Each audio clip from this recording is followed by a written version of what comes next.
자, 12번째 문항이고요. 주어진 x의 범위가 다한과 같을 때 이 부등식이 항상 참이었으면 좋겠다라는 거예요. 자, 그럼 이거 그래프를 그려보면 아래로 볼록이잖아요. 아래로 볼록일 때 그래프가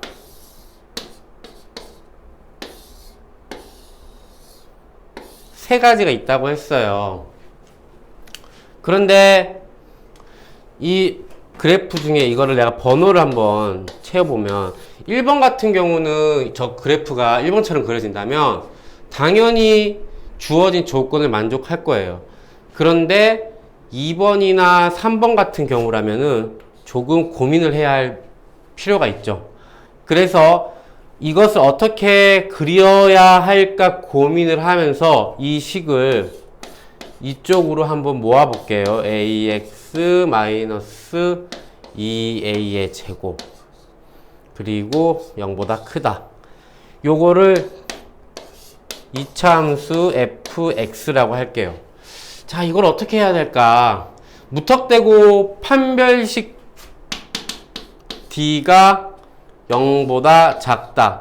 이거를 쓰는 경우가 있는데 요거는 대단히 위험해요. 모든 실수에서 1번처럼 돼야 된다고 지금 요구한 게 아니라 그냥 x가 2에서 4까지에서만 저걸 만족하면 된다고 했기 때문에 1번처럼 바로 생각을 하고 판별식을 들어가면 오답이 나옵니다. 그런데 이때 이 고민을 하면서 이 식을 뚫어지게 쳐다보니까 얘가 고맙게도 인수분해가 돼요.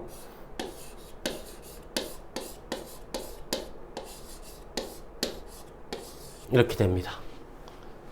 하지만 x 절편이 마이너스 2a, a 두 개가 나오잖아요. 그럼 어떡해요? 이거 어떻게 그리지? 그럼 당황하지 말고 경우를 나눕니다. a가 양수일 때 그러면 그래프가 이렇게 그려지고 이때 여기는 a가 되고요. 여기 0이 있을 거고 여기는 마이너스 2a가 되겠죠. 그러면은 2와 4가 여기 있어야 한다는 거잖아요. 즉, 이 a가 0보다 크다라는 조건에서는 결과적으로 a라는 게 2보다 작으면 돼요. 근데 여기서 중요한 거 하나. 등호가 들어가도 괜찮나? 그럼 등호가 들어간다면 a라는 숫자가 2가 된다는 거죠. 그러면 여기를 지난다는 건데 x 절편이 2라는 건데 그래도 괜찮습니다. 왜? x의 범위는 2를 제외하고 있기 때문에. 그래서 등호가 들어가도 괜찮아요. 그 다음에 두 번째. a가 만약에 음수라고 가정을 하면 이제는 마이너스 2a라는 곳은 여기 있을 것이고 a라는 곳은 여기 있을 것이고 그럼 이렇게 그래프가 그려질 거죠. 마찬가지로 2와 4는 여기 있어야 된다는 거예요. 그러면은 이 경우에는 마이너스 2a라는 것이 2보다 작아야 된다. 그리고 아까처럼 등호가 들어가도 괜찮다라는 거죠. 그러면은 이거는 a를 마이너스 2를 양변으로 나누니까 마이너스 1이 되겠죠. 그럼 이때 여기에서 이제 결론을 내린 게 a가 0보다 크고 2보다 작거나 같다라는 게 첫 번째 a의 범위고요.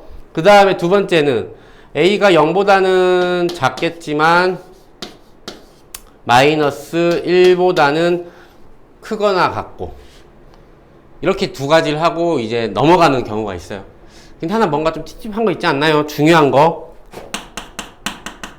만약에 a가 0이면 어떡해요? 자, 방정식과 조금 차이점이라면 차이점인데 우리가 어떤 a의 범위를 잡을 때 둘 중에 하나에다가 등호를 넣어서 많이 문제를 풀어요. 방정식 때도 그렇고 뭐 절대값을 풀 때도 그렇고. 근데 부등식은 되도록이면 따로 잡아주는 게 훨씬 더 좋습니다. 자, 그럼 a가 0이라고 가정을 한다면은 결과적으로는 a랑 마이너스 2a랑 전부 다 0이 된다는 거잖아요. 그럼 그래프가 둥근으로서 이렇게 된다는 거죠. 그러면은 여기에는 2가 있을 것이고 여기에 4가 있을 것이니까 당연히 조건을 만족하죠. 즉 A가 0인 것도 허용을 해야 된다. 그래서 이 세 가지를 다 아울러서 A의 범위는 2 이하이거나 마이너스 1 이상이 됩니다.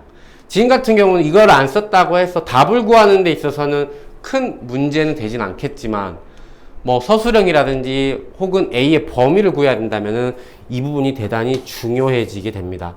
그래서 부등식을 풀 때는 조건을 나눌 때 이 미정계수가 양수인지 음수인지도 따지는 것도 중요하지만 그 미정계수의 값이 0이 되는 경우도 같이 고려를 해야 해요.